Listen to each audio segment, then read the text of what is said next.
A woman named Carla moved in with her boyfriend 2 years into their relationship. She brought her border collie, a dog she'd had since puppyhood. The first weekend, her boyfriend stood in the backyard and said, "Sit."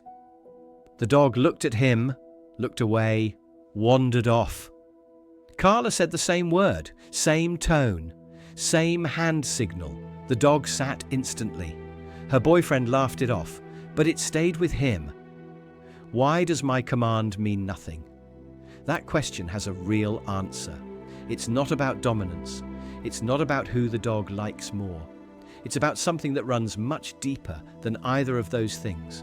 And once you understand it, the way you watch your dog respond to people will never quite be the same.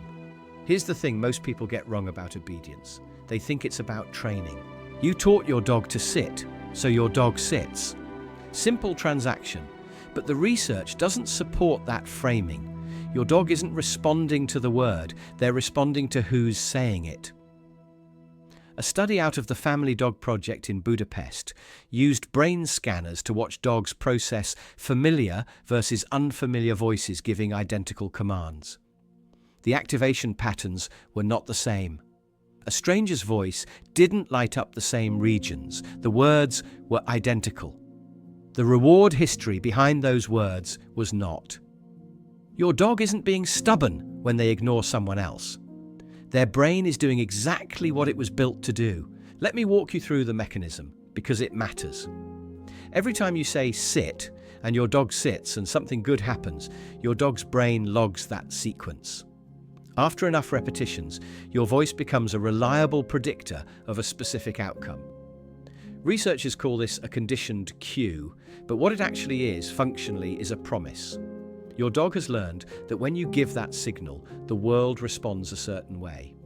A stranger has no promise history with your dog. None.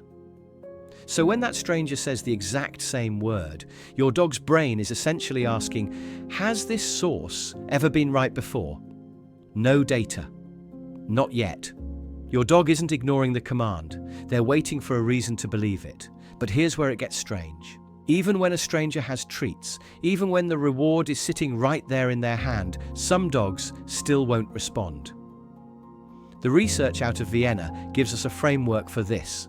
Remember the secure base effect, the finding that dogs persist longer and explore more when their person is nearby. That same architecture applies to compliance.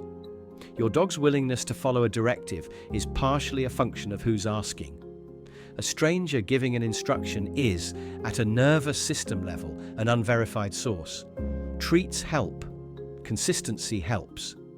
But they're working against a baseline wariness that your voice doesn't carry anymore at all. I need to address some of you right now. I know some of you have handed your dog off to a trainer and been confused when the dog performed perfectly in class, and then came home and acted like none of it applied around guests. Or you've watched someone at a family gathering try to redirect your dog, and your dog looked right through them. Here's what I need you to hear. Your dog isn't broken. They haven't forgotten anything. What they've done is file that information under a specific context. The cue works when certain conditions are met. One of those conditions is you. It's well documented. It's reversible. But not by drilling the command harder, by building the relationship that makes the command mean something. There's a practical piece here that most advice skips entirely. Strangers who successfully get dogs to respond aren't louder. They're not more forceful. They're more predictable.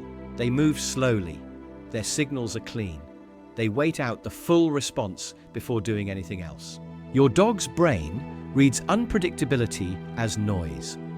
A stranger who's nervous and slightly scattered and doing 3 things at once is broadcasting static.